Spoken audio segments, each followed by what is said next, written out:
Why is he back on commentary? What the? You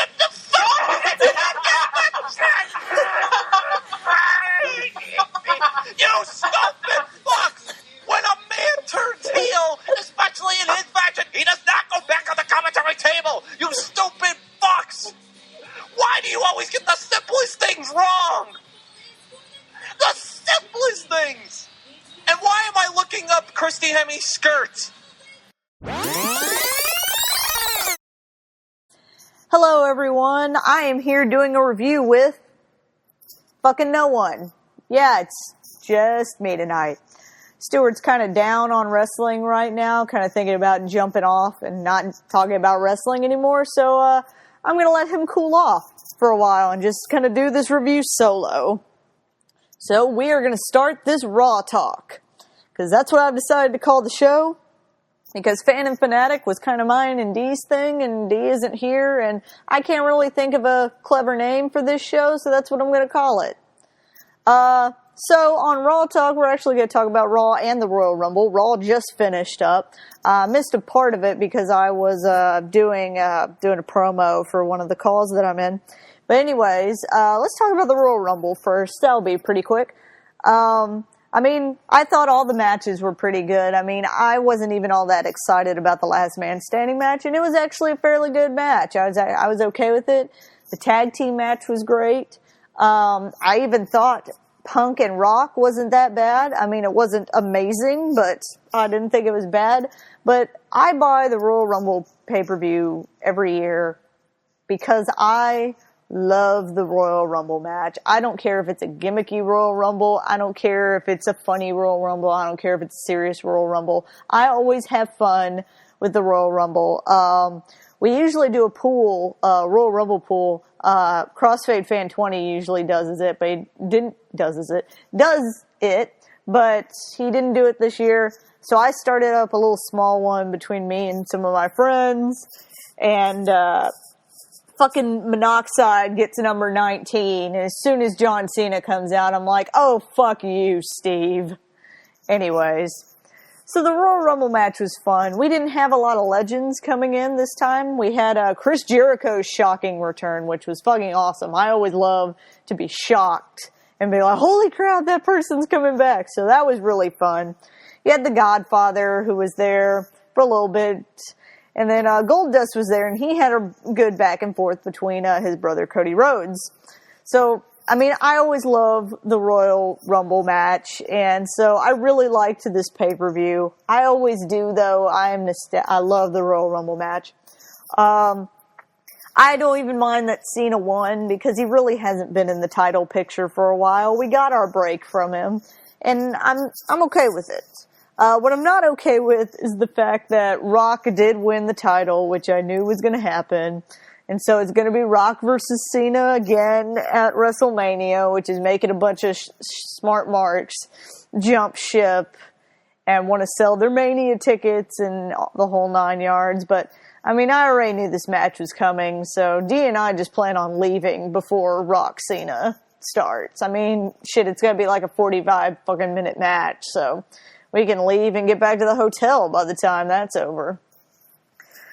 But the match itself between Rock and Punk was actually pretty good. I was actually somewhat engaged in it. As for Raw was just kind of a gimmicky kind of Raw. It was the Raw Roulette. I always kind of think it's a little funny because they always put in all these funny things, like Tensai thought he was going to be in a lingerie match, but they changed it to a dance-off, but Brodus Clay didn't tell him that there was a change, so he comes out in lingerie, and now Tensai in lingerie is something that I can't unsee ever again. It's just burned into my mind, and now I'm going to have nightmares, so thanks WWE for that.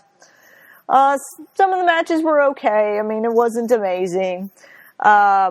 Rock and Punk had really good promos. I love this thing where Punk is not acknowledging he's not champion. He's giving Rock a rematch in 3 weeks at Elimination Chamber, I think. At Elimination Chamber. He's giving he's giving Rock a rematch, even though he's not champion, and he's still, like, counting the days and everything. But, so that's a really great gimmick. Then The Rock does his Rock thing, whatever. And then we had the segment at the end with Paul Heyman. You find out that he was behind the Shield the whole time, which I totally fucking called. Totally called it. And right before Vince McMahon is going to fire him, Brock Lesnar returns. And Paul Heyman just sells the shit out of this, because Brock Lesnar gets in the ring and he's telling Brock, I got this handled. I've got it handled. You don't have to do anything. It's fine. And Brock just is like telling him to get in the corner and shut up, essentially. And he's just staring down Vince McMahon, and he's like, don't do it, Brock. Don't do it. And Vince McMahon says, I wouldn't want you to do something that you're going to regret later. And Brock Lesnar goes to walk away, and Paul Heyman has this look of relief on his face.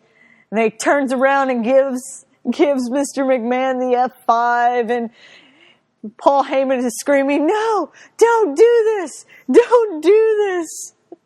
Like, Paul Heyman has created this beast, and now he can't fucking control it, and it's just attacking the townspeople, and it's awesome. And, so Raw was fun. I mean, it was a little fun. It had its funny moments. The matches were okay. The ending was great. The promos with Punk were great. And I am just choosing to focus on the positive things in wrestling now, because I am slowly trying to whittle away at my smart markdom, because I just find it's pissing me off more, and why would I want to watch something that pisses me off so much?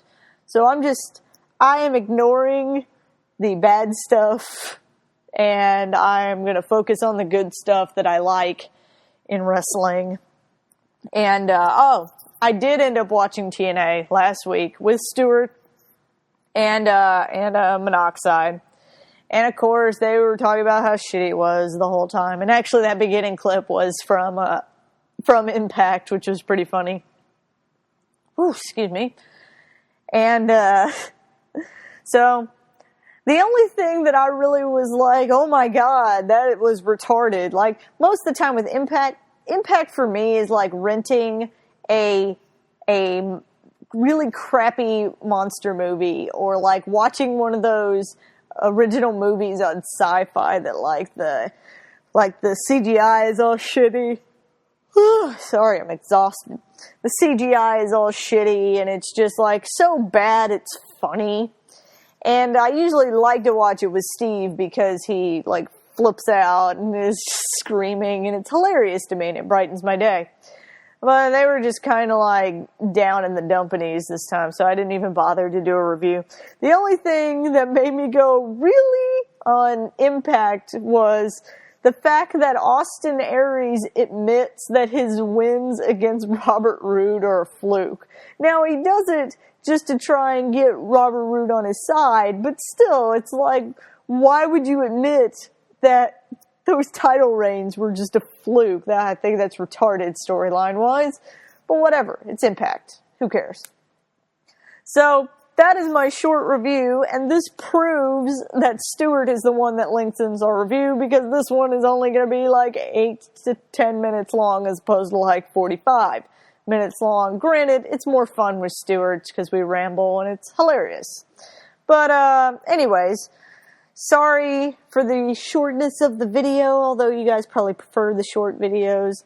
Sorry for the lateness of the video. I will post this. Obviously, it should be like Tuesday night by now.